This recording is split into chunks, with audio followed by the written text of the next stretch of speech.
হায় হায়, আল্লাহ মনে হয় আজকে উম্মতের দিকে তাকায়া দেখেন না। তাকানের দ্বারা আমি যা বুঝাইতে চাইতেছি ওটা ওলামা বুঝবে। আল্লাহ মনে হয় উম্মতের দিকে এখন আর তাকায়া দেখেন না।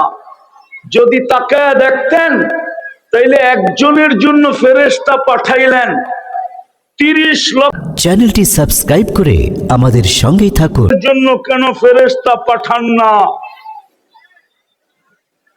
30 লক্ষ মুসলমান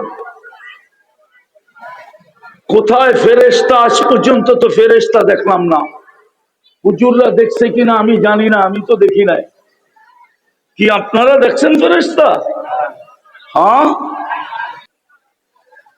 আপনারা মিডিয়ায় ফিলিস্তিন দেখছেন, আমি এই দুই চোখে ফিলিস্তিন দেখছি। একটু মনোযোগ, নাইলে কথা বুঝে আসবে না। এই দুরবস্থা কেন হবে? একজনের জন্য ফেরেশতা চলে আসছে, তাও চতুর্থ আকাশ থেকে।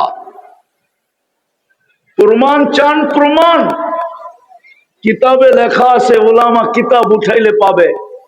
হায়াতুস সাহাবায় লেখা আছে, সাহাবিয়ে রসুলকে ডাকাতে ধরছে, বলছে তোমার মাল নিয়ে নিব। কয় নিয়ে আনে? তোকে হত্যা করবো। তাইলে তো ভালোই হয়, আল্লাহর কাছে যাওয়া সহজ হবে। বলছে তোর কোনো আশা আকাঙ্ক্ষা? বলে একটা, যদি তুই অনুমতি দেস। বলে সেটা কি? কয় 2 রাকাত নামাজ পড়া নেই, চলেই তো যাব। সর্বশেষ আমলটা যেন নামাজ হয়, নামাজ। বস 2 রাকাত পড়তে যায় কয় সেজদা দিতে হয়? আরে 2 রাকাতে কয় সেজদা? চতুর্থ সেজদায় যে একটা চিৎকার দিছে, ইয়া মুগিস আগিসনি, ইয়া মুগিস আগিসনি। চিৎকার দিতে দেরি, চতুর্থ আকাশ থেকে ফেরেশতা নির্বাচিত হইতে দেরি হয় নাই। দ্বিতীয় চিৎকার দিতে দেরি, 4 আকাশ অতিক্রম করতে দেরি করে নাই। তৃতীয় চিৎকার দিতে দেরি, মাথার কাছে আইসা ডাকাতকে জাহান্নামে পৌঁছাইতে দেরি করে নাই। ডাইন দিকে দাঁড়ানো ছিল, সালাম কখন ফিরাবে। সালাম ফিরায় যখন তাকাইছে, দেখে সুদর্শন যুবক, চেহারার থেকে 14 তারিখের চাঁদের চেয়েও বেশি আলো ছিটকায় পড়তেছে। মুখে মুস্কি, ঠোঁটে মুস্কি মুস্কি হাসি, খোলা তরবারি হাতে। জিজ্ঞাসা করছে তুমি কে? বলছে আশ্চর্যের বিষয় তো, তুমি তো ডাইকা আনলা, আবার তুমি জিজ্ঞাসা করো তুমি কে? তো বলছে আমি ডাইকা আনলাম। বলে তুমি কি শেষ সেজদায় চিৎকার দাও না, ইয়া মুগিস আগিসনি? ওই মুগিসেরই প্রেরিত আমি। বলছে আমার এটা আমার ব্যক্তিগত বৈশিষ্ট্য? বলছে না, তোমার মতো নামাজ কিয়ামতের সকাল পর্যন্ত যে উপহার দিবে, আমি ওর জন্য বেঁচে থাকবো। আজকে তো 30 লক্ষ ফিলিস্তিন চিৎকার দিতেছে, লক্ষাধিক মাটির নিচে চলে গেছে, এক বোতল পানির জন্য জান দিতেছে, একটা রুটির টুকরার জন্য বাচ্চারা মারা যেতেছে, হাজার হাজার ট্রাক দাঁড়ায় আছে পণ্য নিয়া, একটা বোতল পর্যন্ত ঢুকতে দেওয়া হইতেছে না। ফেরেশতা কোথায়? কেন এত নারাজ হলেন আল্লাহ আমাদের উপরে? ফেরেশতা পাঠান না তো পাঠান না কেন? ফেরেশতা না পাঠাইতেন, আবাবিল পাঠায়া দিতেন। দুনিয়ার সবচেয়ে বেশি আবাবিল তো ফিলিস্তিনে বাস করে। আমি চোখে দেখা বলতেছি, চোখে দেখা। আজ থেকে 15 বছর আগে আমি ফিলিস্তিন গেছি।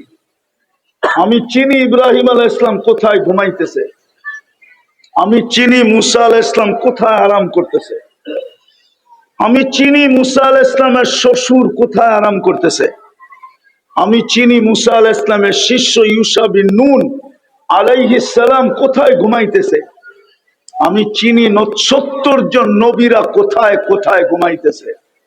আমি চোখ দিয়া চিনি, চোখ দিয়া, কিতাব দিয়া না। আমি চিনি 45,000 সাহাবাদের কবর কোন কোন জায়গায় ছড়ানো আছে।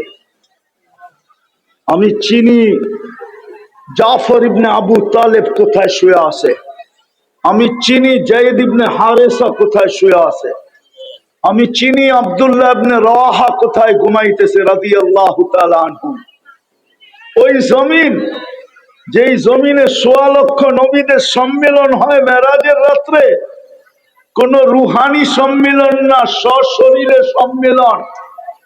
আমি চিনি মুহাম্মদুর রাসূলুল্লাহ কোন পাথরের সাথে বোরাককে বাঁধছিলেন, কোন পাথরের সাথে এটা আমি চিনি। কোন জায়গায় দাঁড়ায় ইমামতি করছিলেন এটাও চিনি। কোন পাথরে পিঠ লাগায় খুতবা দিছিলেন এটাও চিনি। আর কি বলবো আপনাদেরকে, ওই জমিনে ফেরেশতা কেন নামে না? এই উম্মত তো জান্নাত চিনে না, শুধু শব্দ চিনে। এই উম্মত তো নিজের পরিচয় জানে না, যে আমি কার উম্মত। নারীও জানে না, পুরুষও জানে না। রাগ হয়ে যাবেন, রাগ বলবো? হ্যাঁ বলবো? হ্যাঁ, হায় হায় হায়। আশুলিয়ার শ্রমিকরা রাগ হয়েন না, পায়ে হাত রাখি।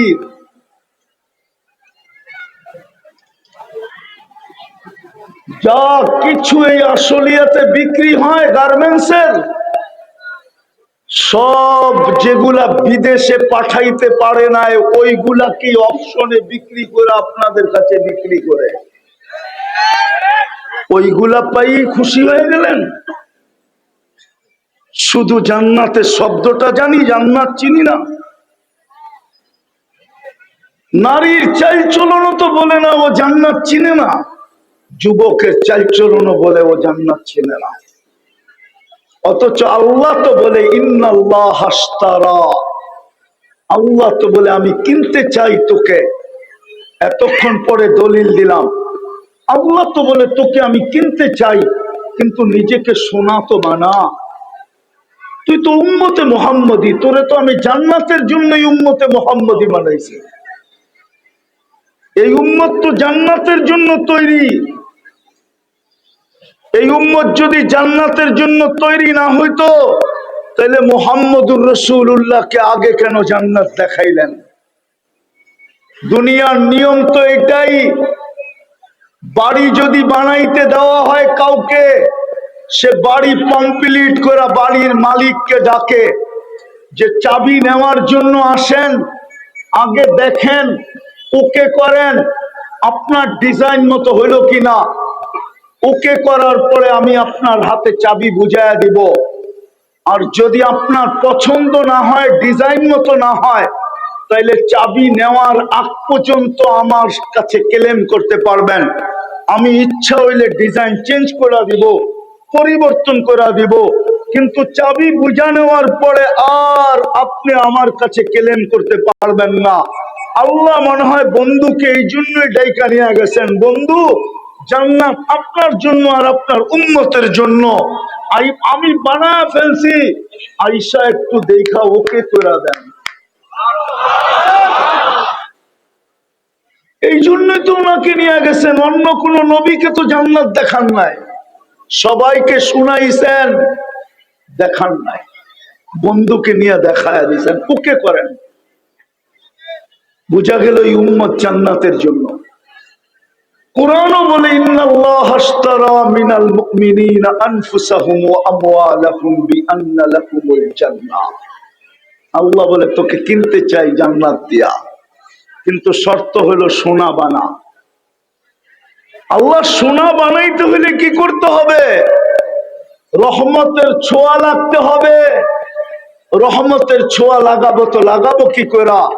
তো আল্লাহ ঘোষণা দিতেছে, বন্ধুকে তো রহমত বানায় পাঠায় দিলাম, বন্ধুর রঙে রঙিন হইতে দেরি, তুমি ছোঁয়া সোনা হইতে দেরি হবে না। আরে চিনেন জান্নাত? চিনেন? চিনেন জান্নাত? আরে হানা বলেন না, চিনেন না? হায় হায়।